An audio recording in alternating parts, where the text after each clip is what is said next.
Welcome to the Possibility Action Network podcast. I'm your host, Stephen Middleton, aka Possibilityman. We're committed to bringing you guests who strive to better people's lives and serve as a force for good in the world. Our guest today is teZa Lord. And teZa, in introducing you, I want to read a quote by Yann Martel, the prize-winning author of The Life of Pi, who says this about you.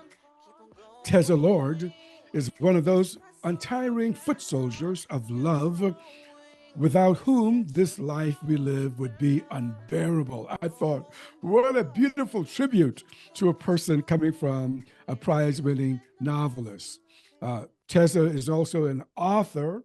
She is a spiritual facilitator, an advocate for positive thought seeds, as she says, and more.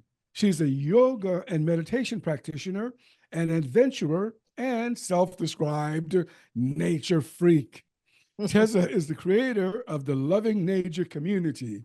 As teZa says, spreading love energy is my thing. teZa Lord, how are you today? Well, I'm doing great, and I hope everybody who's with us today is just feeling fabulous too. Well, look, I am delighted to be with you today. But first, this announcement to our listeners and our viewers: follow, like, and share this podcast wherever you find it. Your support matters. You could be a part of building something special globally. Hey, teZa, I got a lot of things I want to talk to you about today. So I've introduced you. I've told the audience about you. Can you give us, in a nutshell, your take on yourself? Who is teZa Lord? Well, I love the way you introduced me. I feel so honored. And, it's so important to tell people to, as one lady said, get off your affirmation and do something. I love that. Isn't it a wonderful quote? That is a wonderful quote. We need to get out there and spread love and spread possibilities, and just not to take it so personally, like say, oh yeah, I'm okay. I'm on this journey. But all right, once you're on the journey, like grab a few of your buddies and join the journey to the light of higher understanding, awareness, and possibilities. It's just so much more fun also when you have companions to share it with. But it's at that time, we're at the crossroads. We're at the crossroads in our civilization, I truly believe. And those of us who are awakened, and I mean that spiritually, not politically, we have a duty to each other, to ourselves, and to our fellow blended human family to just get out there and spread the word, because love is the way, not fear, not anything else. Love is a consciousness. It's a dance. Yeah, I feel that, and I feel that whenever I hear you speak and things that you've written. Now, how would you describe your work, teZa? What's your work? My work is called visionary. And that's a good word, but words are words. I mean, everybody should decide for themselves. Just check it out at tezalord.com. Some people may say, oh, this is surreal. Oh, it's dreamlike. But, when people are sitting down trying to figure out who I am, the so-called critics, the people who deem whoever we are as artists or writers or people in cultural positions of leadership, because we make ourselves public. It's really like showing the world our private underwear drawer, when you're a public person. And so I'm called a visionary artist, writer, and thought leader. And by that, I mean, I'm not trying to replicate reality. I'm not trying to have an opinion. I'm trying to give a vision of what to me is what my experience is.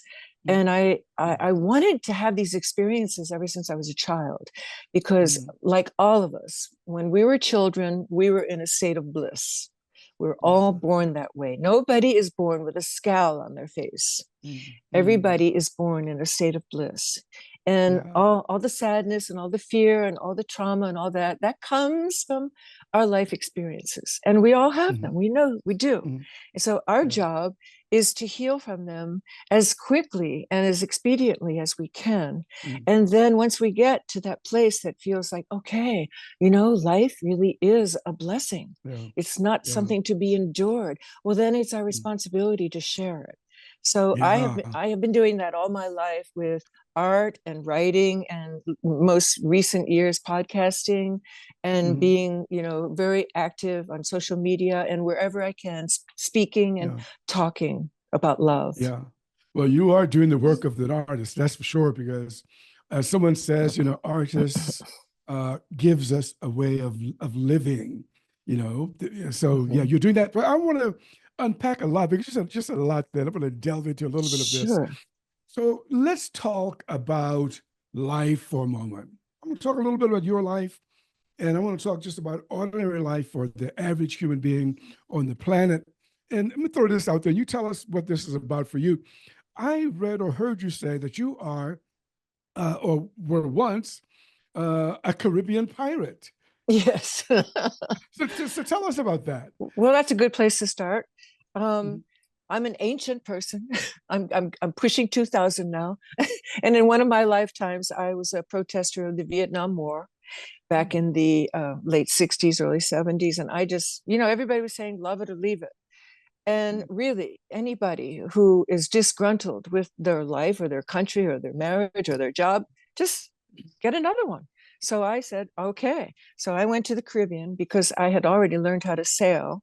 I went to school in Boston, Massachusetts. So I learned how to sail in Gloucester, Mass. Very cold sailing. You cannot wear a bikini in Massachusetts in the wintertime. So I followed my bliss and I ended up in the Caribbean. I say Caribbean, not Caribbean.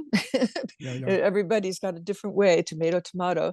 And I just Mhm. fell in love with the tropics, and I fell in love with the simple island people. And in those days, it was very easy. Pre 9/11, traveling was a whole different ballgame for international people.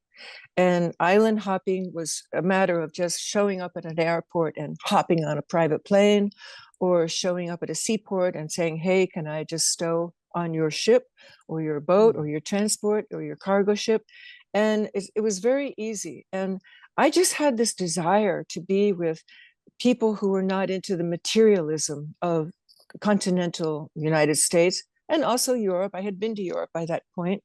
Everybody is very material oriented in Western civilization. But yet there are some places, it's still in the world, you can still find them, that they may be called third world, they may be called two and a half world, because Uh-huh. nothing is really third world anymore with the internet. Mm. Places where the first thing that you ask somebody when you meet them is not, what do you do? But Mhm. how are you feeling? Or Wow. how are your chickens doing? Or how is your Mm. goat doing? Or how are your, you know, dreams doing? Other things besides what do you do for a living? And Mhm. I had already studied to be an artist. I was a professional botanical illustrator for Harvard University, studying of plant medicines. Today they're called plant medicines.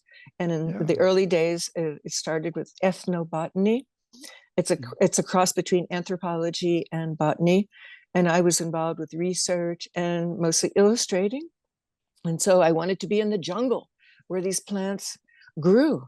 And Mm. to go to the jungle where these plants were growing that I was working on was like visiting Paris. If you're a well-known showing artist, you must go to Mm. Paris, you must go to Berlin, you must go to London if you're a well-known artist, and eventually, of course, New York. So Mm. going to the jungle was just like going to the mother lode. And Mm. that began my journey, which lasted for an entire decade. So during Mm. that time, yes, I was a bit of a she pirate. I did some things that were quite adventurous, because also at this time I had my own little dance with the demon called addiction. Mhm. And Yeah, for we'll get every, into that in a moment, but we'll get yeah. into that. But you've just said, you know, quite a bit there. So in the Caribbean, did you find, or let me ask the question differently, were you looking for something? And if so, did you find it in the Caribbean? Oh, yeah. I was looking for bliss, happiness. In those days, I think I called it nirvana, because I Mhm. had heard about nirvana and I thought it was a place.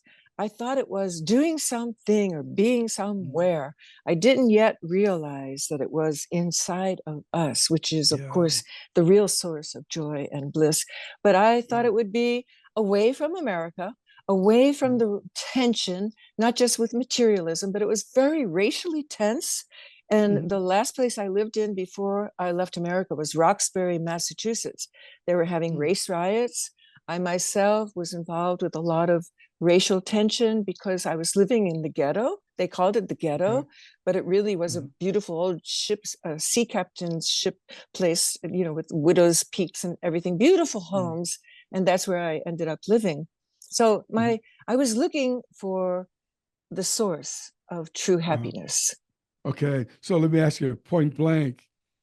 Is that where the Caribbean, that is, you became spiritually aware, or did your, let's call it, you may back off from this, but your awakening, did it take place someplace else? My awakening is definitely the day that I knew that I had a choice about addiction. Addiction Uh-huh. is absolutely an antithesis of a spiritual awakening. If somebody Uh-huh. is in a self-destructive addiction, which I was with Uh-huh. drugs, alcohol, bad Uh-huh. behavior, the whole sheep Yeah, pirate yeah, thing was yeah, was yeah, yeah. not something that somebody does if they're looking Mm. for nirvana, really. That's right. But yeah, so Looking the for that day, thing in the wrong places. But okay, right. so did you? Okay, I'll come back to that. Hmm. Um, Looking at life from where you sit today, is life a mystery to you, or do you have a sense of why you're here, why we're here, and how we can discover what this thing is all about? Is Oh, it it's so mysterious to you, or yeah? oh yeah, the beautiful mystery. The Native Mm. Americans call their great spirit and this life the mystery. And Yeah. I capitalize it. Oh The yeah. mystery is the greatest Hmm. mystery there is. There is no one answer. Mm. Nobody knows. And that's the beauty of the Yeah. mystery. Just to Yeah. not know. There's a beautiful yogic saying. It comes from the Mm. yogic scriptures. Those who know don't know, and those who Yeah. don't know. And Yeah. the Yeah. day that I surrendered to having to know is the Uh-huh. day that my spiritual journey began. Uh-huh. That's beautiful. Yeah. But for a lot of people now, I'm gonna go into average life. For Yeah, people, a lot of people are reporting that there's a ton of adversity in their life, across the board on every continent. I talk yeah. to a lot of people as a podcast host, and there are a lot of things Mhm. going on. So why do you suppose some people report to their therapist or their coach or whatever that they feel mental stress, that they're Mhm. mentally exhausted? Why do you suppose that's the case in 2024? It's been that case since the beginning of humankind. Oh, okay. Yeah, it has. I mean, adversity is one way of looking at it, but Mm, life, I mean, who has a life that is not filled with challenges or chaos or dysfunction or a crazy mother-in-law or, a yeah. dysfunctional aunt somewhere or a house that falls apart or a Mm, tornado that comes and sweeps everything away. Life is filled with challenges. I call them challenges these days. I do not call mm. an adversity that name anymore because there's Ah, always going to be the next one. mm, As soon as you yeah. figure one out, another comes. And Yeah, whether but it's, is that true for a spiritually aware person? I Do believe spiritually so. aware? Well, you'd have to ask Eckhart Tolle. To me, he's the most wonderful spiritual teacher I Yeah. believe alive Mm. today. I mean, I've Yeah. worked with a lot of spiritual teachers. I myself was blessed to be put in the path of the right spiritual teacher at the right Mm. time for what I was looking for, and this is what is the result Yeah. by surrendering to working with a guide, a teacher, Mm. however you want to call it, a mentor, even therapy. What the heck? A Yeah. little therapy doesn't Yeah. hurt. A little Right. plant Yeah. medicine for people who need a recharge. I'm not Mm. adverse to plant medicines, but Yeah. meditation is that sustained place Mm. where I know that life is a mystery and mysteries cannot be solved. Really, at the end of Yeah. a book, a really good mystery does not like have all the answers. Right. It's not Yeah, not every single one. I got you. But I mean, there are a lot of writers today. And I'm not going to call it a name. So a lot of writers in the Mm-hmm. Western world who are making us aware of the trauma that people experience in life. So, what do you say to someone who say, I mean, even let's face it, childhood trauma is also a big subject Yeah, now. If yeah. may I just share this real quickly? In the state of Georgia, recently, I believe, a 14-year-old kid shot up some people at school and killed some of them. What do you say to people about how to deal with traumas in a way that we feel better, reduce our stress, and able to exude some of the things that you talk about, the love that you talk about? Exactly, for that reason, that there is so much trauma and we know about it so much more readily because of the internet, because everybody's like an opinion freak. Everybody has Mm, to know the latest and greatest breaking news, right? They do, yeah. or else they feel left out. So there has always been trauma, there has always been horrendousness, there has always been childhood whatever. I'm Yeah. also a child of child abuse. I did not Mm, have I did not have the perfect upbringing. My parents were doing the best they could, and I absolutely love what they taught me. But mm, there was addiction, there was abuse, there was scars, that I had to do yeah. a lot of work for. So what I'm trying to say to anybody who is of the opinion that this world is just filled with horribleness, that they have not yet tuned into the magic. The magic Mm, is this blend. yeah. Just like Yeah. we have dark and light, we have night Yeah. and day, we have Yeah. seasons, we have, not Yeah. to discredit the gender revolution that's going on, but we do have male and female and everything in Mm, between. yeah. And we have choices. And that's the Yeah. beauty of the mystery. Right. And Yeah. so, Right. like, my very first nonfiction book is called In the Eye, like the Mm, I is not the EYE, but the I, mm, me, myself, and yeah. I. And it's about trauma and seeing the peacefulness of Yeah. accepting that what is, and it happened Yeah. for a reason, because we're given trauma as stepping stones, as Uh-huh. opportunities to grow. Without Yeah. trauma, we would be angels. This would not be earth. We would be, this Yeah. would, And this many would of not us be. say, many of us say, give us the nirvana. But, I heard your podcast and you said, let me see if I said, get this right. You said that there is joy in trauma. Come on now. Yes, Is there there is joy in joy in trauma. trauma? Without trauma as the Uh, impetus to grow, how do you grow? mm, Somebody doesn't wake up one day and say, I'm going to grow. I'm going to mm, become like a totally like happy person. Well, you don't do that unless you say, wow, my life sucks. I got to yeah. do something about it. You have to have contrast. You have to have the yin and the yang. And these they're called the opposites, but really the goal when you're working a spiritual life, a spiritual Mm, program, is to see that it's called non-duality, that everything is God. yeah. Everything is divine. God, or the creator, or the source, or however you like to say it, whatever your path Mm, is, Allah, whatever, Dios, it is the consciousness that we all have yeah. in common.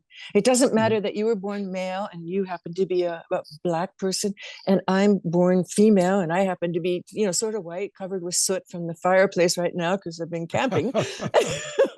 But yeah, that doesn't matter, yeah. because our commonality is our consciousness.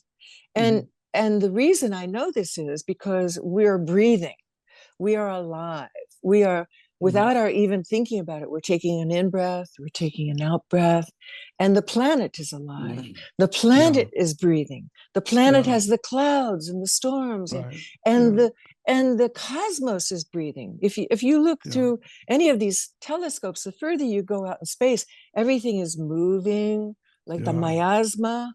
Right. It's breath, it's I consciousness. got you. Everything is alive. I got you there. Now, I want to move on just a little bit.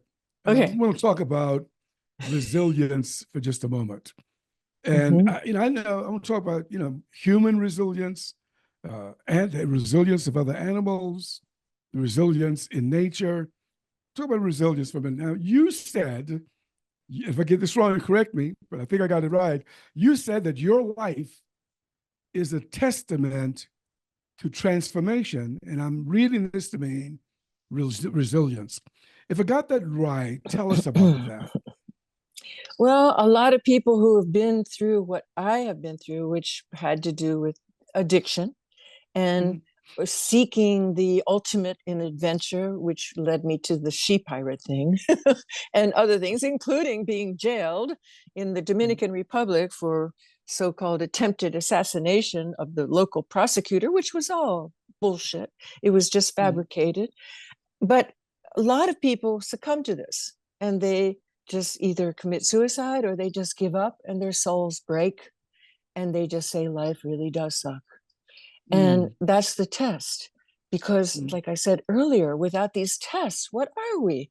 We're just big Yeah. blobs of alive molecules, but we're not Mhm. actively involved in choices.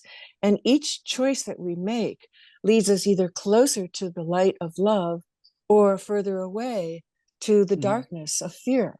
And those are choices. People actually are not aware of how everything is a choice. Like, for instance, Mhm. in the book I was just referring to, in the eye, I'm teaching this thinking to girls who are in prison, young girls, young teenage girls, gang girls, druggy girls, girls who were raised with parents who weren't there, and they're mad. You can tell they're mad because their Mhm. party's been interrupted. But yet, with a few sessions with me, especially learning how to breathe and to bring this consciousness of awareness in with each breath and to focus on Mhm. that instead of the bars on the window or the boys that they can't hang out with, that changes us when we realize that that is the choice that we're making, to be Mhm. present, to be in this moment, and to Yeah. enjoy the breath. Mhm. Yeah. Maybe now here's a good place for me to ask. You've used the phrase. I mean, you'll get what I'm talking about in a moment. Other people talk about it, and that is the word surrender. Surrender. Surrender. What is the meaning of surrender, and how does a person come to that? Because yeah, how do we do it? Okay, that's a really good question. Most people don't understand. When they think surrender, they think, oh God, I lost. Mm, No, every surrender that you make along the spiritual journey, I'm not talking at war, is is an indication of your victory because you have given up control. You have given up needing to control. And this whole game of love versus fear, do I want to be happy or am I going to stay stuck in just being pissed off or feeling yeah. gypped or scared? There, it's a control thing. And people Mhm. who want so badly to be in control of their lives, to be in control of the government, to be in control of their kids, to be in control of the situation, even that guy ahead of them as they're driving down the road, Mhm. they will not know what the word bliss and joy and serenity is because they are locked in that game of either being in control or the other side of the coin is somebody's controlling them. Mhm. And that's Mhm. what people don't realize who are control freaks. If they're going to want to be controlling so much, something is going to control them. So when you give up control, that's what surrender means. And like I'll talk Mhm. about it with addiction. Like Mhm. with addiction, you don't wake up one morning and just say, I'm not going to like have a fight anymore with that demon inside of me that says, okay, have another drink, have another puff, have another cookie, whatever the addiction is, because food Mhm. is deadly too. Yeah. Food is Yeah. a deadly addiction. So instead of having that fight, like, oh, I'll only have three cookies, or I'll only have three drinks, my surrender says, okay, I give up and I Mhm. surrender to this demon within me that wants me to not be happy. And that's self destructive. That's a self destructive addiction. Mhm. Then, when I have given that up, that's when I surrendered to the fact that I don't want to control it and it no Mhm. longer controls me. And I'm in Mhm. this state of equanimity. I'm, as the Buddhists call it, the middle path. I'm neither Mm, this nor that. I am in the middle, and I feel at ease with it. And that's a beautiful state. Serenity actually is the goal of sobriety in the mm, 12-step program. It's not to be wildly happy or wildly mm, successful. It's to have serenity. That's why we use the serenity prayer to help us yeah. through addiction. And serenity does not mean one way or the other. It means everything is okay, just the way it Mm, is. And that's surrender. uh-huh. Uh-huh. I like it. Yeah. Uh-huh. I want to probe a little deeper into this transformation because, you know, Mhm. you also have talked about freedom. The transformation is freedom, obviously, but you were more specific to say, there's freedom from negativity. Oh my Mhm. gosh, we live in the United States. Others listening to this podcast or watching this podcast, it's 2024. We have a lot of negativity in our country today, but can we really be free, teZa, or may I say affectionately Tez as Yes, well? yes, yes. Okay, can a person be free from negativity? Sure. Yeah. Because what's wrong with being addicted to positivity? Uh-huh. That's the other end of the coin, isn't it? Yeah, yeah, Positivity. it is. So okay, if I say that I got a cancer diagnosis this morning, Mm, and instead of saying, "Oh God," I could say, that's that's a message from the divine. That's a mm, message not just from the doctor, but that's a message from the show, the mystery, magic theater here. And by being positive about it, I could say, what is the message I'm supposed to be learning about getting mm. cancer? And I truly believe that disease is an opportunity for growth. And so Wow. if I got a diagnosis of cancer this morning, I would have a long talk with myself and say, what can I do to make my life more positive, to make my cellular structure more vibrant with Mm, aliveness instead of dead with mm. fear and and even some bad habits like too much sugar, too much this, too much fat, too many burgers, blah blah. There's a lot of things that we can do by what we put in our mouth and what we put into our mind. And so Yeah. the so-called awfulness, the negative diagnosis of, and I'm talking a bad cancer, not just a little Mm. skin thing. I've had a little skin thing. Okay, you just get rid of it. But a bad cancer, it's life Yeah, threatening. And yeah, I've yeah. had some friends who are gone within literally weeks after getting Mm, like something like pancreatic cancer.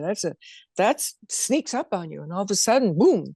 So I look at every opportunity as another um, step toward mm, higher association with the mystery. And by that I mm. mean to be in tune with the mystery, to vibrate in a positive way instead of feeling that dull kind of deadness that everybody who's Mm. ever been depressed, they know what that is. It's a Yeah. feeling of being very heavy, you can't move, you just already feel. And that's the cells talking to each other in your body.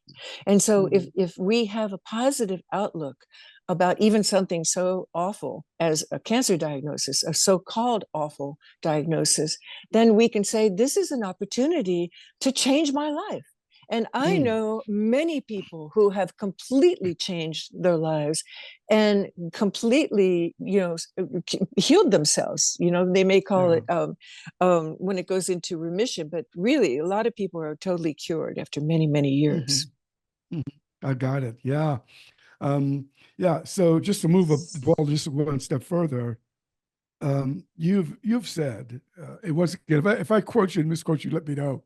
Oh, But you've said that we are one is mm-hmm. my language, and that you believe in the power of oneness. What do you mean by that? The oneness. Well, The Power of Oneness is the name of my book series that I Mm, have available to the public. There's 4 books in that series. And the very first one that is not in the series called The Power of Oneness, but it is the introductory, the so-called mm, manifesto of teZa Lord, that is called We Are One. And that is art. And there's a language of art that sometimes people can understand better than being explained in words. And so as a little introductory for each of my beautiful illustrations for We Are One, I give a little bit of a word, almost like a haiku, just enough of a word, road sign. So you can say, this is the way to dive into this image. And the reason the power of oneness is so strong to me is because it is my experience. And it was a gift given to me by my thirst for wanting to experience the ultimate. And when I experienced it, I felt instantly, this is what I had in childhood. This is what I knew as a child, that we were all connected. When you're just a little kid and you haven't yet learned that there are things to fear, and you're looking at the ground and you see a little tiny ant and it's crawling between the blades of grass that look like skyscrapers, you're with that ant. You're part of that ant. You could be a little drop of dew on its antenna. You're that connected with that ant and all the grains of sand that it's resting upon, and the blades of grass that it's maneuvering around like a big, huge jungle. So the oneness thing is not just a made up story. It is a true experience of anybody who meditates, but somebody who has decided that they're going to dedicate their life to achieving the ultimate experience as a human being. And I had that desire as a kid.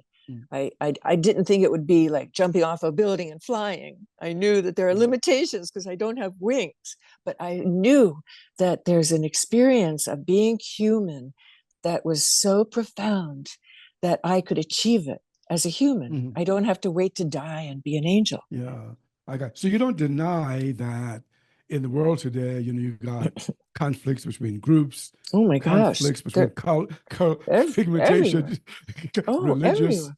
Yep. Yeah, So, but even with that's all of that, you still say though that we are one. because we are blending more and more. 100 years from now, come on, your children, my children, that we're all going to be like little, beautiful brown toasted beings. We're not going to have these differentiation. Maybe it'll take more than 100 years, but we're already there. We're Yeah, but what already about the there. religious conflicts or the Well, cultural conflicts? if Are you we look getting at better? the basis of every true religion, and I don't mean the fanatics are Okay. always extreme, but there's fanatics in everything, right? Even the Mm. fashionistas. I mean, who would wear outlandish clothes like they have, showing on the runways? Those are just for theater. But Yeah, yeah. all religions are based upon the golden rule. Do unto others as you would have me do unto you. And I've lived in Israel. I understand what's going on over there more than the average person who has not experienced what it's like to live in the Middle East. I truly do understand it. And it is not impossible, but it's a matter of education, and it will take generations. It's not going to be solved in 2 nights or 2 weeks or 2 years. It's going to Yeah. be solved That's one person at a time, spreading love. yeah. That seems like a tough one though. But anyway, Oh yeah. look, but I like what you say though. In the midst of all of this stuff, you know, teZa Lord still says we are in the midst of a consciousness revolution. Are we? Do you still take that stance? Oh Are we on yeah. conscience? Okay. More and more every day. I mean, look Mhm. at your podcast.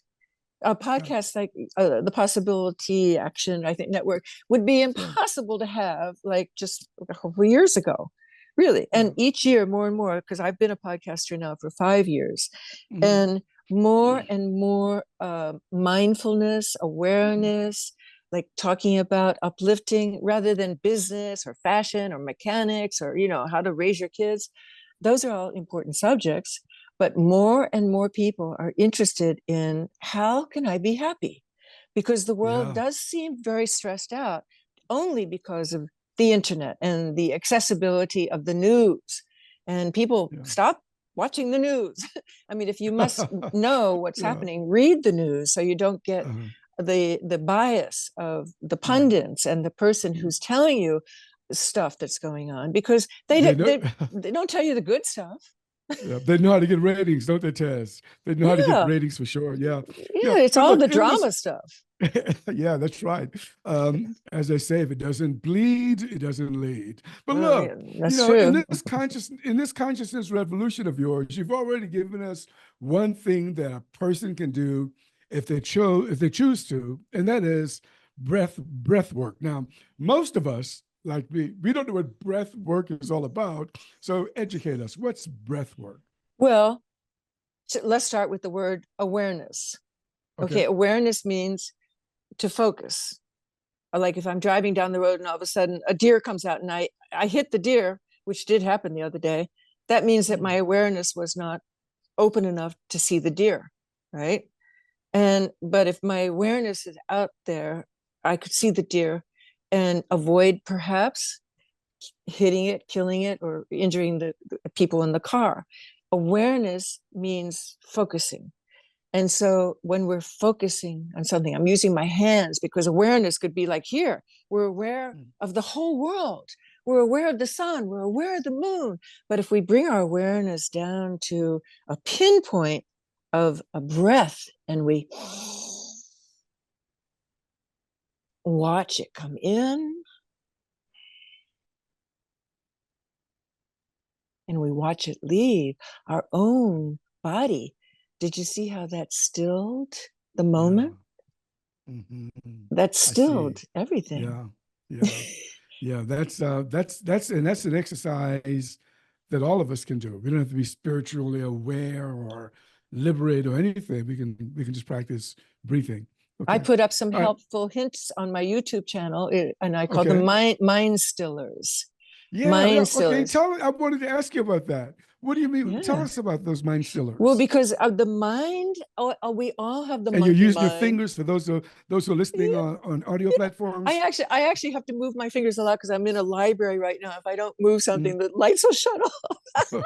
Okay. So no, so I saw a great cartoon the other day. It was scotch taped to the door of a therapist. I happened to be going to a massage person next door, but the head shrinker, had this wonderful cartoon, and it was like one of those old Gary Larson cartoons, and the Yeah. guy's a patient. He's in the bed and he's looking really like out of sorts, and the doctor's coming in holding this really crazy little monkey, and he said, "Look what we found inside your mind." The monkey mind. We Yeah. all Yeah. have the monkey mind. So what does that mean? It means Hmm. chitter chatter, chitter chatter, chitter chatter, chitter chatter. Yeah. That's the monkey mind. And when we Mhm. still ourselves, when we still the breath, the monkey mind is given, I call it a banana. The monkey is given something sweet to eat, which is the awareness of, it could be our breath, it could be the Mhm. awareness of our surroundings, it could be the awareness of a beautiful person we're looking at, like yourself, Mhm. Stephen. It could be the awareness of clouds. It could be the awareness of the vitality in our fingertips, feeling Mhm. life, the Yeah. presence. It could be the awareness of so much more than Mhm. the trauma that's happening, the upsets that's out there, the Mhm. horrendousness. I mean, but because our Mhm. mind wants to keep busy. And the secret, really, it's no secret, but those of us who really strive for contentment, joy, serenity, happiness, we know how to still the mind. Mhm. And that's crucial. Mhm. So the Yeah. mind stillers I have up on YouTube, my YouTube channel. Like the other day, I was trying to demonstrate that you do not have to be a saint to do this. I Mhm. decided to just show everybody I'm an ordinary person and I'm a meat Mhm. eater. I'm not a vegetarian. Most people think yogis are all vegetarians. The Dalai Lama eats meat also. Yeah. He's a Buddhist, he's not a yogi, but I was frying up some bacon. And I said, I'm going to show you how we can still the mind while Mhm. we're frying bacon up. And it was a really I'm fun gonna watch that exercise. YouTube. I'm gonna watch that video. Wow. Yeah. Hey Tess, I gotta ask you though, because I look, I know, and I'm doing this work as a podcast host, talk to a lot of people, a lot of stuff. A lot of people, including the podcast host Possibilityman, have trouble dealing with past mistakes. Now, you've Mm-hmm. been a lot of places, you've had a lot of experiences. How Yeah. do we let go of that, teZa? Well, the biggest thing in life about the surrender thing is to forgive yourself. Mm. And because once we surrender to, okay, I want to be happy, I want some peace, please give me some peace. Sometimes it starts with a prayer. The prayer could be, Yeah. help, you know, literally help. So, Yeah. but these past mistakes are just your point of view. That's your Mm. perspective that it was a mistake. It brought you, whatever you're talking about, to right here, right now, talking to me, this moment, this instant right here. It would not have Yeah. happened had you been somebody else doing something else. And I know myself, I look back on my life. Would I change anything? No. I mean, I even think, why couldn't I have had parents who appreciated me more? Mm. You know, because I had no encouragement. I was Yeah. brought up by very strict, by the book, do not even think about art. Art is a waste of time. You only do that after the bills are paid and the kids are in college, and Yeah. maybe if everything is done a little bit on Sunday night before you go back to work. But that wasn't Mm. what my soul was telling me. My soul Mm. told me I had to create. So you're, or and anybody who's thinking of, oh gee, I made mistakes in my life, well, they're Mm. stepping stones. Even a bad Yeah. marriage, like my husband and I, we've been married for 33 years, and he had married somebody that was way like inappropriate, and Mm. he had two beautiful kids with them, and she divorced him because he's a Mm. committed Christian. He did not want to divorce. She divorced him, and I came along, and I became what I call angel mom. That's one of my books. Mm. It's called Zen Mm. Love. And Mm. what a lot of people were saying, too bad he made a mistake marrying that Mm. lady. We said, no, look at these Mm. beautiful children that were given to raise. And we were the primary, we had full custody.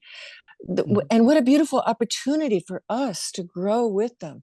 So what people say is a mistake is another person's opportunity for growth, just like getting back to Yeah. the cancer diagnosis thing. So Mm. we have to change our thinking. And I'm using my hand here to show how easy it is. When we Mm. decide we're going to change our thinking, you don't ponder about it, you don't think about it, and you don't go see a shrink about it, and you don't wish for it. You just change your thinking. So if there is something like you have or anybody right this minute, you can change your thinking about it and say, that was not a mistake. That was an Mm. opportunity that the Mm. divine brought me, this life, this Mm. entity that's going through this body, connected with everybody for a reason, for a purpose, for our soul Yeah. purpose. It had to happen. Wow. I tell you what, that'll freak somebody up. It had to happen. You couldn't stop it. No. So, but that leads me to something else that you've talked about, and you and your husband might have talked about it in your podcast. And that is when I saw that, and listen, that's, oh, I gotta ask teZa about this one. Yeah, and it is, do we have free will? Well, are you asking me, or you want to verification because I'm you asking know? you, Oh I'm asking yeah. you, do we Okay. have free will? Anybody who thinks that we don't have free will is a very sad person, and I'm so Uh-huh. sorry for them because Yeah. uh, uh, okay, it's best to give examples, right, rather than Mm. me saying, "Oh yes, of course we have free will." You know, we Mm. all learn by experimenting, Yeah. and the free Mm. will, going back to, let's look at addiction. Everybody's got some Mm. addiction. Right now I'm addicted to God, I'm addicted to the sacred, I'm That's a good addicted addiction. to the mystery. It's a great addiction. But there was a time when I Mm. thought I had no free will, and that I was a slave to drinking, drugging, acting out, having, bad decisions all the time, shipwreck. I was a shipwreck. Yeah. But I, um, and then bad things happen, so-called bad things, but in Yeah. retrospect they led me to who I am right here, right now. Mm. So they're not that bad, they were just things that happened. But Yeah. had I known about free will, because of course they tell you that when you're a good little Catholic girl like I was going to catechism class, they talk about free will, but Mm-hmm. do they really tell us that we have free will? No, they use a lot of fear tactics in, unfortunately, a lot of organized religion. But I Mm-hmm. learned about free will by finally surrendering. There's that word again, surrendering to the destructive addiction of trying to do myself in however I could, either with drugs or Yeah. alcohol or bad behavior. And when I learned that with each moment of life, I had a choice. I had a choice of either going towards love, which was not to be drunk or stoned or acting out or, terrible things, or Mm-hmm. going towards love, Yeah. self-love, and building up. The first thing, of course, is liking yourself, loving yourself. Mm-hmm. So that every single thing is a choice. Now, little kids, I have raised my husband's, I never had biological children, but I raised Mm-hmm. them from the age of 4 and 7. They definitely have free will kicking in around 7. It's officially, I think, called the age of reason.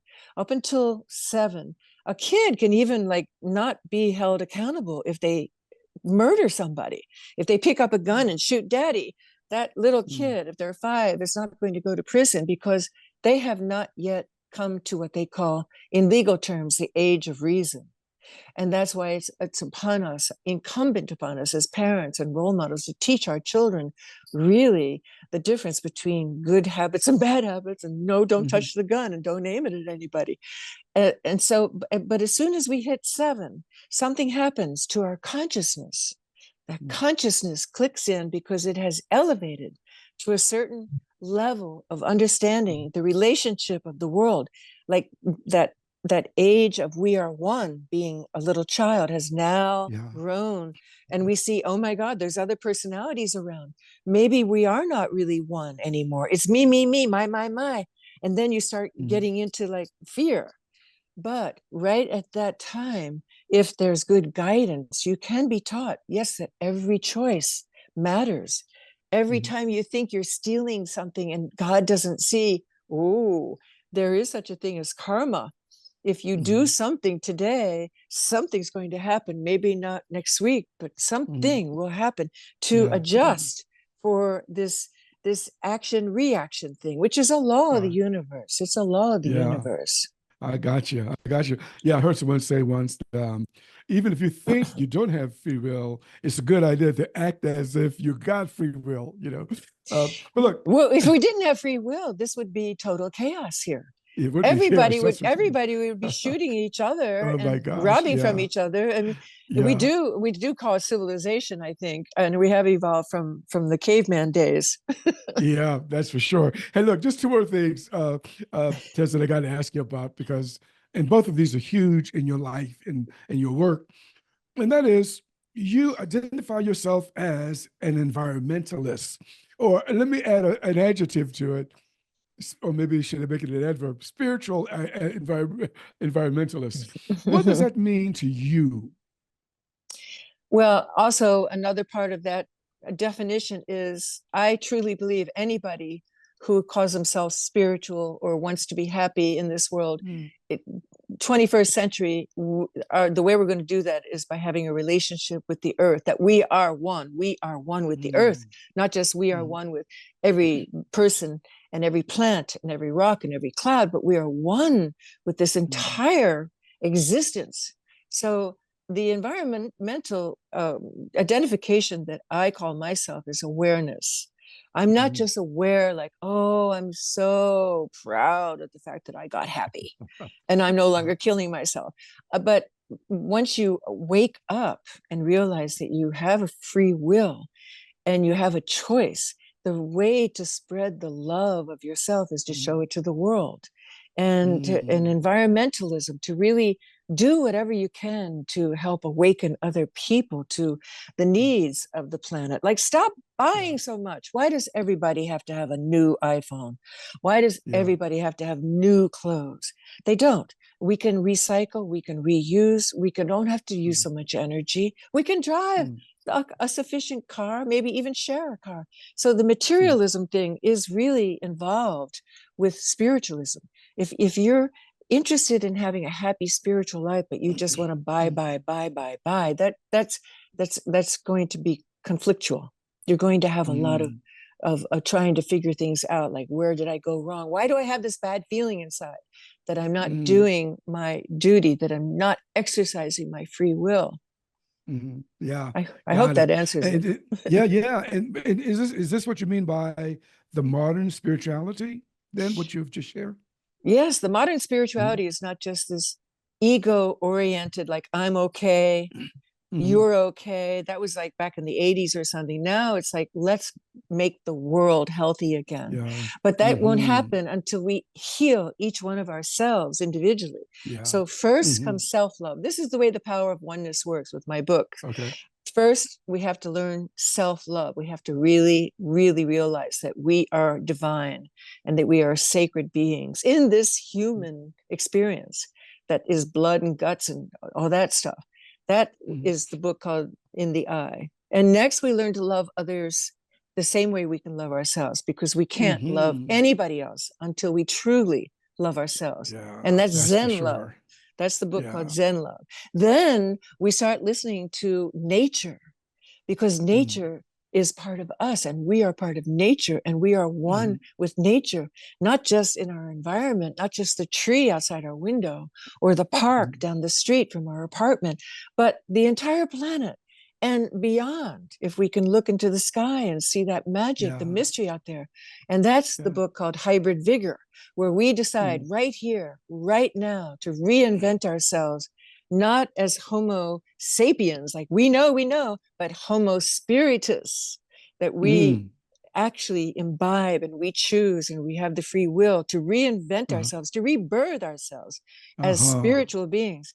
And then finally, Yeah. we get to the greatest book I've ever written, which is called The Bridge Tender, which is living truly in the magical state. But you cannot get there unless you really realize that every single adversity and every single hardship and every single addiction that we're given is for a purpose. And you Mm-hmm. cannot get to the happiness factor. You can't get to the magic of life without going through those hard challenges. You just have to go Mm-hmm. through them. All right. All right. All right. Look, I still have one more question to ask you. Okay, sock it You're a to bit, me. you're a busy, you're a bit, you are a busy person. All those books and all the other things you're doing. Yeah. But there's one more thing that's on your plate that we haven't touched on, and that is, I like the name of your podcast. I'm gonna try to give it a voice.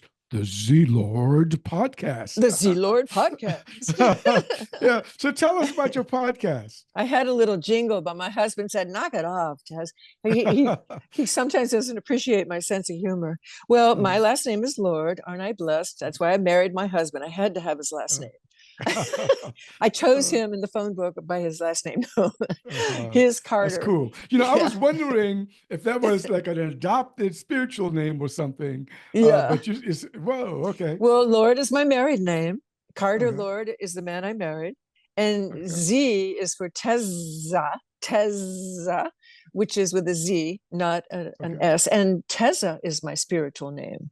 okay, And there's a long story about how teZa came to be, because I was not christened teZa. And okay. so when I married Carter 33 years ago, this October, I started signing all my artwork Z Lord. And my first email Uh-huh. address was zlord at AOL. And it's funny Uh-huh. because when I started podcasting, I said, no, I'm going to stick with Z Lord. That's people might think it's going to be a religious podcast, but it's not. It's spiritual, Uh-huh. but it'll get Mm. people's attention.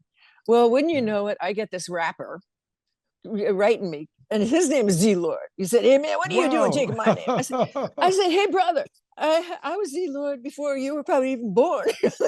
So we had uh, he challenged me a little bit, but so in between Z Lord and mm. what I was before, I was Lord Flea. And I was a Oh, blogger called Lord Flea, and okay. Lord Flea was a famous calypso singer from Oh, way back in the 50s. So mm, because I lived in the West Indies, I have lived on islands where literally I was the only white person that little kids in villages ever saw. I mean, I've uh-huh. had little kids run from me because they thought I was a ghost. Mm. up in the hills of Dominica, which is where I Yeah. lived many years. So Sea Lord Hmm. is Yeah. it's a name, it's a mystery name, but that's my art. That's my pen name. Uh-huh. Yeah. And what do you and Carter, what do you all Uh-huh. do on this podcast? What do you strive to do? What's your intention? Well, we started it be in 2019. We did not know the Mm. pandemic was coming, but we had started off on a 6-month camping trip. And we are both artists. He's a filmmaker and I'm a visual and author artist.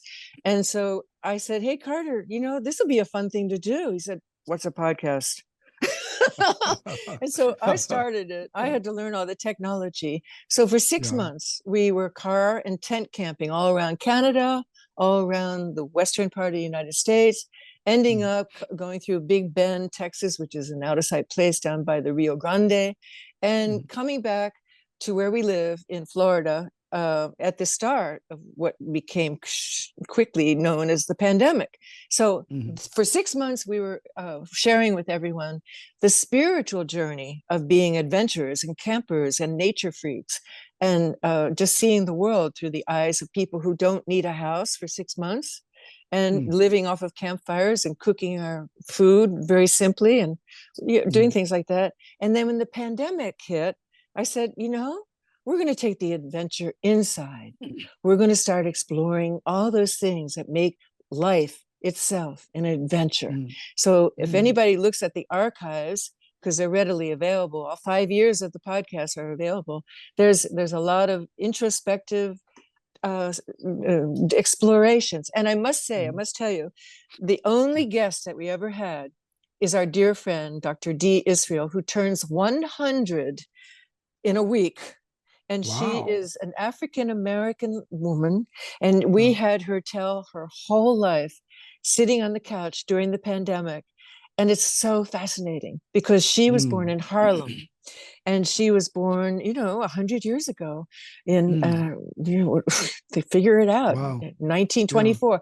And so she became the first mental health worker in Uh, Bed-Stuy. And mm. things she told us were just phenomenal. Like, she was actually Mm. told by her professors in college, getting a degree to help Mm. others, and she was told, no, you can't help your fellow African Americans. Can you Mm. believe that she was told that Mm. like 80 years ago? So look what a difference we have Yeah. come. Yeah. And so when we get back to Florida, we're going to celebrate with her. We're going to have an update because we haven't talked to her since the George Floyd unfortunate incident, Okay. which changed everything. And she's so sharp. This lady is 100 years Uh, old, and she drives, and she's wow. writes. And so that's Yeah. another thing to see about our podcast. That's fantastic. Well, look, Tez, I don't know about you, but I've had a great deal of fun talking with you. Oh yeah, I just that's great. enjoyed being with you. So thank you so much for this We did a good opportunity. dance, didn't we? We did a nice We tango sure did. together. We sure did. Yeah, I loved it. So thank you, Tess. Yeah. Hope that Thank you you so enjoyed it as much. well. Yes, Okay. I am All blessed. right. Well, you've been listening to the Possibility Action Network podcast. Our guest today has been teZa Lord. I'm your host, Stephen Middleton. Until next time, good day. You are not alone. Just keep on, keep on, keep on going. Just press on, press on, press on.